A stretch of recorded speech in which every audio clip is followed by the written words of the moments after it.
She's coming from, goes from Blair, and is a pre-med major in life sciences and biology department.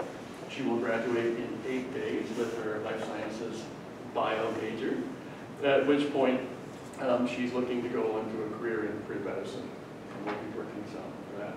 Her presentation is something that's near and dear to her heart, as you will see and understand why in just a moment. So with that, again, my pleasure to introduce Hailey.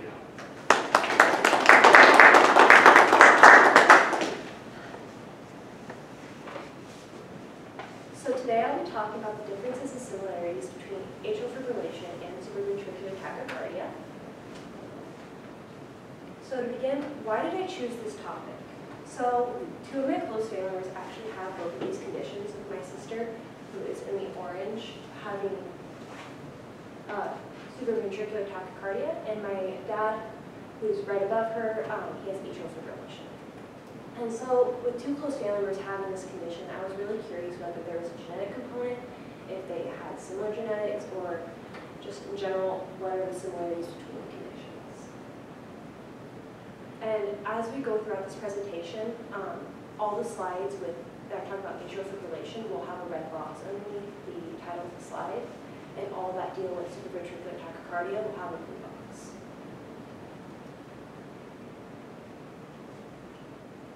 Okay. So what is atrial fibrillation exactly? So it is also referred to as AFib or AF, which I'll be referring to as for the rest of the presentation. And it's presented in 33.5 million people in the world, roughly. And it causes irregular heartbeat and rapid heart rhythm. There are 3 main subtypes, and the subtypes are grouped based on the severity and how long we've had the condition. So there's paroxysmal, persistent, and long-standing persistent. With long-standing persistent meaning you have had it over a year.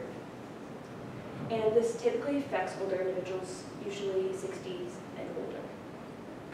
Now, in comparison for supraventricular tachycardia, it is called SVT for short, or paroxysmal supraventricular tachycardia, and I'll be referring to it as SVT for the rest of the presentation.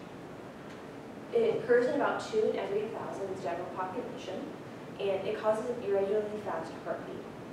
There are 3 main types similar to AFib, in that they depend on the severity and how long you have had it. The most common one is atrial ventricular nodal reentrant, and this typically affects younger individuals. It typically presents itself in teens and early 20s.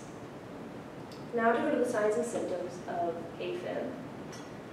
You can have many different signs, but individuals don't have to present all of them. They can present some of them or none of these. But the signs that you can have and symptoms are lightheadedness, fatigue, shortness of breath, heart palpitations, chest discomfort, or even chest pain or irregular heartbeat. In comparison for supraventricular, you can have rapid heartbeat, chest pain, heart palpitations, a pounding sensation in your neck, fatigue, lightheadedness, or even fainting. And like AFib, you don't have to present all of these or even any of them. For my sister who had SVT, her most common one was lightheadedness, to the point that if she did not sit down, she would faint. So to go on to how these affect the heart, how AFib affects the heart is that it primarily affects the SA node first. So the SA node is also the signal atrial node. It's right here in the top corner of the screen. And it would be in the top of the right atrium. And from that node, you'll get electrical signals released that will go through the atria down to the AV node or atrioventricular node. Right there in the middle part. And those signals will travel down to the apex of the heart and then back up to help with conduction. With contraction of the heart. So basically, from the SA node, there's too many signals released at once. It causes the AV node to become overloaded, and due to the AV node trying to get back to how it's usually supposed to work, the heart rate will skyrocket from the normal 60 to 100 to 100 to 175 beats per minute. So almost doubling to tripling the speed. Now for SVT, it's more so faulty electrical signals occurring that causes this condition. condition. And those faulty electrical signals cause the heart to beat too early.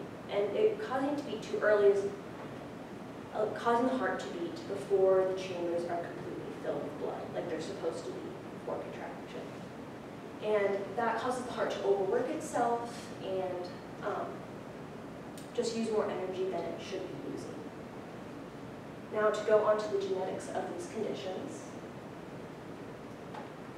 So for AFib, there are two main genetic components that I identified in my presentation today.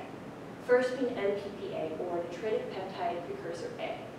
That is, for this gene, there is a frameshift mutation that is specifically the 2 base pair deletion that causes AFib. And if you go down to the photo on the bottom of the screen, you'll see those 2 highlighted letters. Keep those in mind. So this is a normal gene sequence with all these nucleotides. And it reads ser, valine, proline, tyrosine. But when you take those 2 letters out, it shifts it forward so that all these amino acids are being read differently. So valine becomes an alanine, proline and tyrosine become leucines. So it can cause you to make proteins that you shouldn't be making, and the proteins that you should be making in that case just don't end up happening. And that can sometimes lead to serious complications, such as occasionally it can lead to an early stop codon, which I'll reference more in the next slide. So another gene I identified was T-box transcriptor factor 5, or TBX5. So with this one, it leads to an early stop codon, which can happen with the previous one as well. And stop codons basically are the mRNA in your body signaling the stopping of protein being made. And those are UGA, UAA, and UAG. These are the only 3 in the body that can stop proteins being made through the use of codons. And if these stop signals happen early, you can have improperly formed proteins occur or improperly made proteins to the point they can't actually function like they should. And an interesting fact about TBX5, though, is that it's expressed during development and it actually regulates NPPA. So they're very closely associated with one another. In comparison, I was only able to identify one gene for SVT, that being the TNNI3K gene, or troponin interacting kinase. And that gene is actually found on chromosome 1, and it was only discovered in 2023, so around 21 years ago. And since it was only discovered around 2 decades ago, it's still not fully understood. Not much is really known about it. However, what is known is that it is mainly expressed in the heart and with minor expression in a couple other areas of the body, such as the brain and the testes. And it has also shown that increased TNNI3K is associated with cardiac hypertrophy, which is increased in the size of your heart. And for the next slide, before we continue on about the genetics for SVT, I feel like it's pertinent I give you some background information so that you can better understand the next coming slides. So what is a PR and a QRS? So a P wave is atrial depolarization or activation of your atria. And you can see that wave right here. And the PR interval is the space between the start of that P wave to the start of the QRS complex. So from right here to about here. The QRS complex is the depolarization of the ventricles or activation of the ventricles. And that QRS complex, which is the giant bar on the screen, it's actually composed of 3 different waves that are joined together. And now that you have received that information, I can go back to the genetics regarding SVT. So in a study I looked at that was talking about NTT-I3K, they used mice. And they used 4 different groups of mice. They used some with no expression, low expression, high expression, and overexpression of this gene. And in the mice with low to no levels, it was actually shown that they had shorter PR intervals, whereas the opposite was true for those with high and overexpressed, which you can see on the chart. The blue is the low and no levels, and the high is the yellow. And the first box and the second line talks about the PRN levels. To continue, high levels were shown to increase the QRS duration too.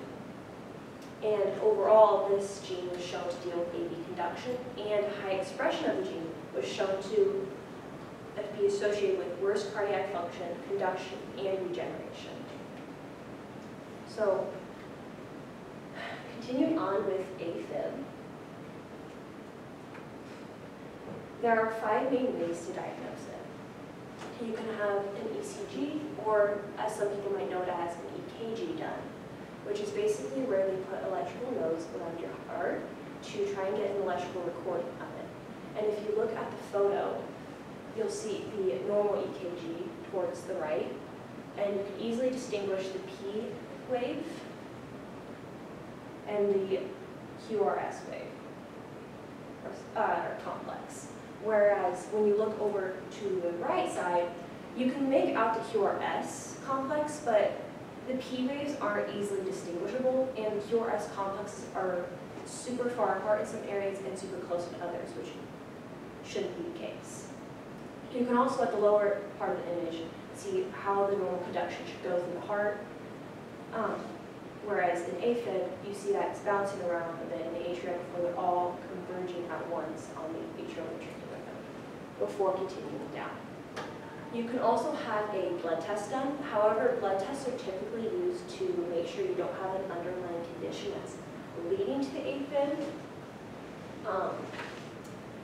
You can also have a chest x-ray done, echocardiogram, or even an exercise stress test. And the exercise stress test is, for lack of a better term, it's used to stress your heart out. Because AFib isn't presented 24/7, it comes and goes in episodes. And so sometimes it's very hard to capture a recording to be able to diagnose it. So sometimes it's easier for physicians to have people undergo an exercise stress test so they can more likely capture a good recording of that episode to be able for proper diagnosis. In comparison, for SVT, there's 6 main ways to diagnose. Like AFib, you can have an ECG done, you can have blood tests done to make sure there's not an underlying condition, and one underlying condition that can lead to SVT or have SVT as a symptom is Wolff-Parkinson's-White syndrome. You can also have a tilt table test done, which is similar to the stress test in that they are trying to stress a episode out of you. In a tilt table test, they'll have you lie flat on a table and they'll tilt you varying degrees to try and get your heart to pump harder or less harder in certain angles. You can also have an echocardiogram, an exercise stress test done, or an electrophysiological study. And if you look at the photo on the left, you can see, again, a normal EKG with clear P wave and QRS segments.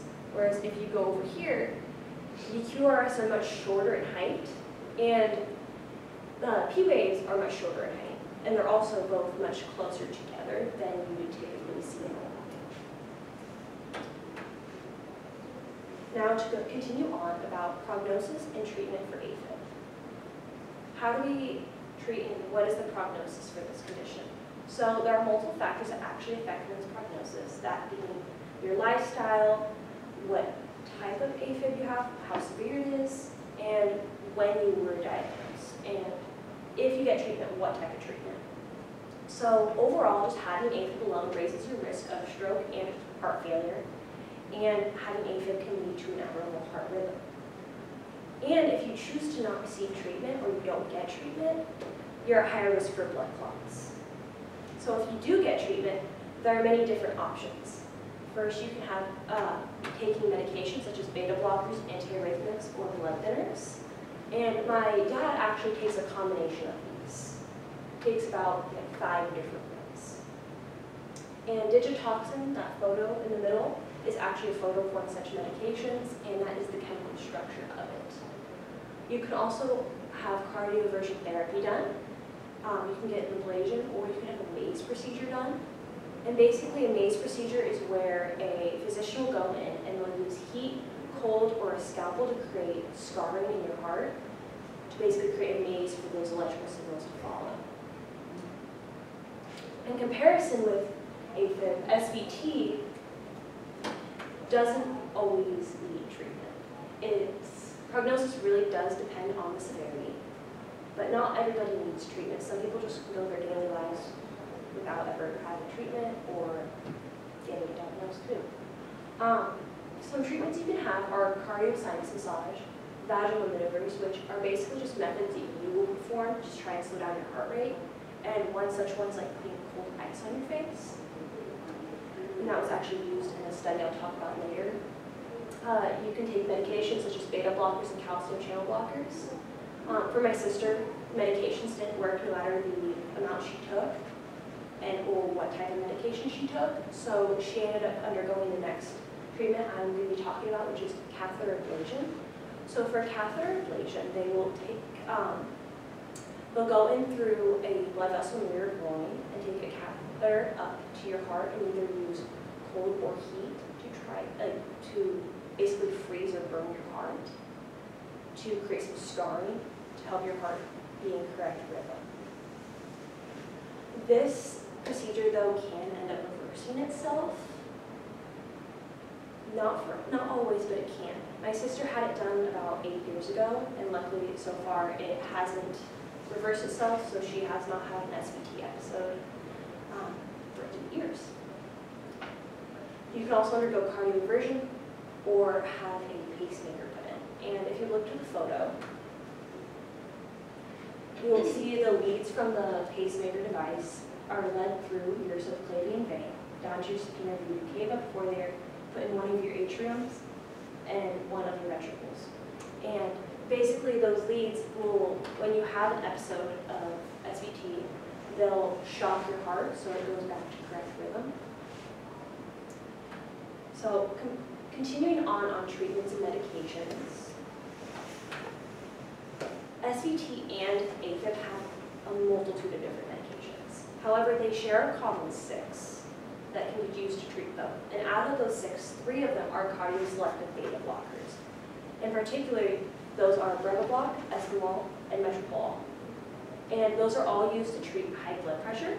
And how they work basically is by binding to beta-1 receptors. And why that is important is that by binding to beta-1 receptors, they prevent epinephrine, or as you might know it as, adrenaline from binding and working on the heart. Therefore, preventing the raising of your heart rate and blood pressure, which would be caused if epinephrine or adrenaline was bound to it. However, like with all medications, there are some side effects, such as headaches, fatigue, and even vomiting. And there are individuals who need to avoid this type of treatment, such as those who have edema who do not get treatment for that, those who've had a partial or complete heart block, those who have asthma, or even COPD.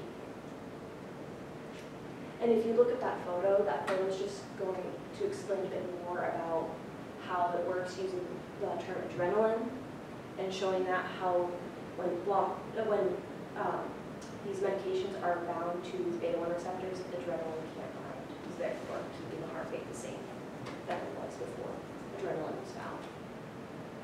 So, continue on with medications. There are medications still in works, particularly 2 that I'll be talking about today, one for each condition.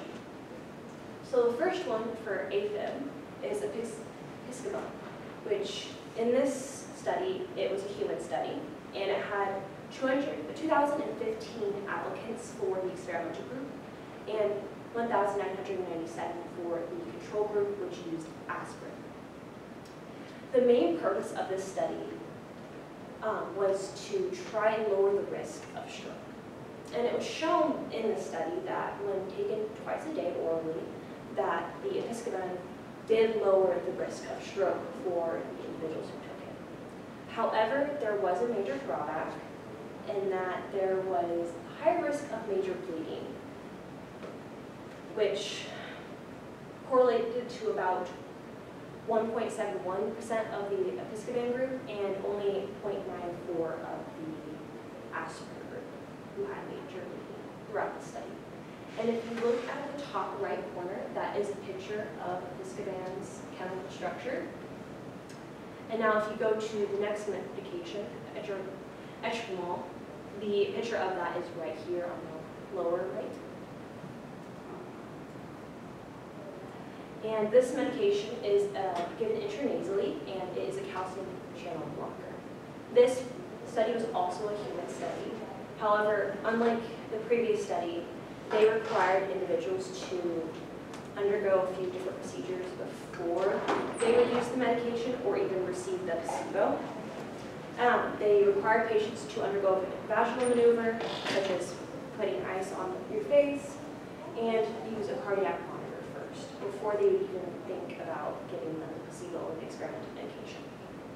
After they could not be stopped with those two, they would then prescribe the placebo and the medication, and the ones who had the Atrial did say that it did help them, that it did help stop their episode. However, that they experienced nasal discomfort and nasal congestion. So, continuing on from that for our discussion, both are conditions of the heart. Both have multiple subtypes depending on the severity and how long we've had them. They both share many signs and symptoms. And SVT deals with faulty signals, whereas AFib deals with overload signals, but overall they both deal with the signals of the heart. They use many of the same methods for detection and treatment. However, there is a big difference in ages. There is, again, in AFib, people 60 and older, whereas for SVT, individuals in their teens to 20s who first present with it. And going off that for our conclusion, there was no genetic link that I was able to identify between AFib and SVT. That's not to say that there isn't one. It's just that I wasn't able to identify one and I could not find anything through my research. So there might be one in the future, but as of right now, there's no basis to say that they are not. So even though they share some medications, treatments, and signs and symptoms, they're completely different. And to go more off that, there is more research available regarding AFib, which to accurately compare, there needs to be more research done on SVT, and particularly the TNNI3K gene, which was stated in the studies to be under research and not much known about it. So to correctly compare the two conditions, more research needs to be done about SVT and what exactly it causes and what causes it. And the lack of research might be due to AFib affecting older individuals and having a complication such as strokes likely, and blood clots, which if in the wrong spot can kill you, compared to SVT, which didn't really show any of those, and some people can just go without treatment. So that might be due to it, and the age that it presents might also be a factor. But overall, there needs to be more research done. Thank you to Dr. Piercy and the WSC Biology Department for helping me further my education. And here are my sources. Thank you for attending my presentation today.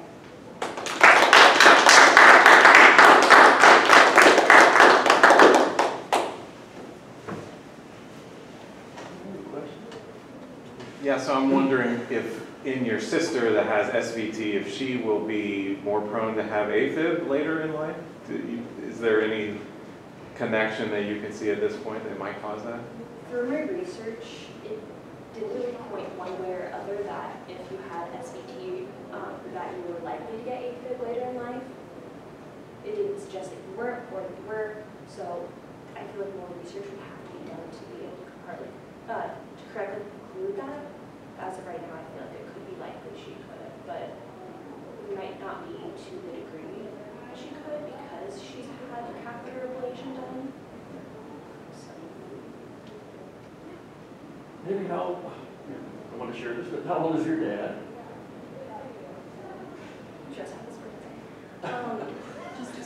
Wait.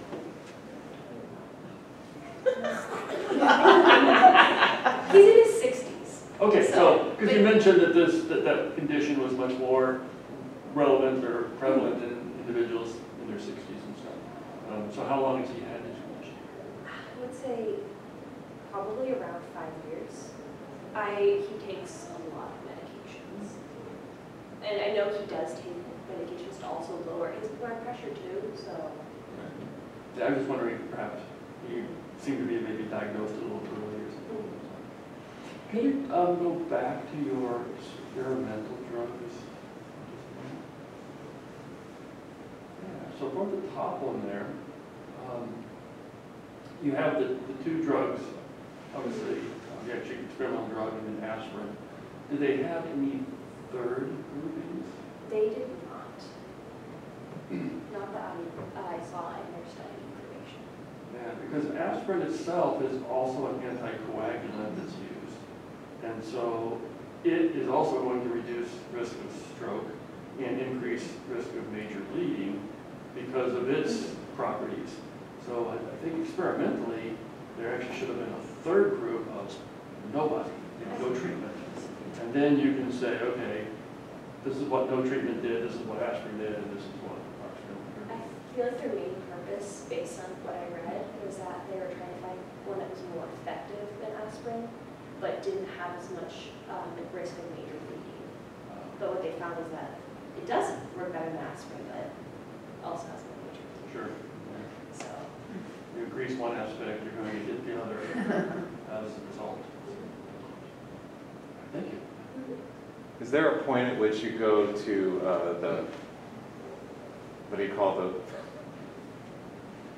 the electronic device that they put on you? Pacemaker, thank you. Rather than medication? It can really be up to you at first, but it would really depend on what your doctor suggests too. Like for instance, if medication doesn't work for you, after you try it, they might suggest it before surgery or before a different type of surgery. It really depends on the individual, since there are so many different treatment options. I almost wonder if it's like a doctor preference too. Like, you know, you went to this doctor and they would suggest this, and then this doctor would suggest something else. I know for my sister, she had to be able to even get her fibrillation done. They had a lot of trouble trying to catch her episodes. They were frequent, but it always ended up catching just the end. So she had to wear a portable ECG, like 24/7. Is there any indication of what caused an episode? It can be stress.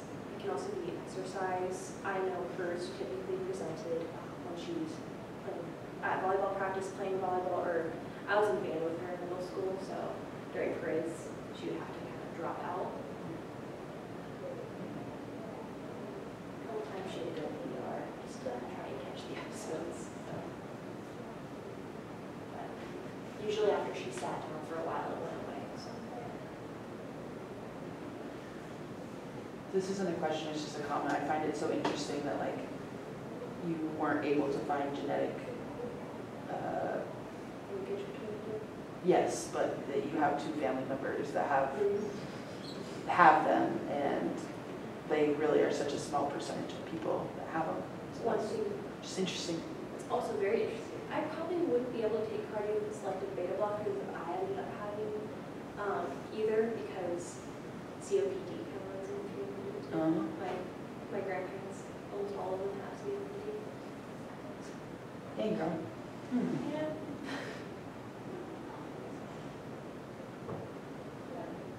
All right, thank you. Thank you.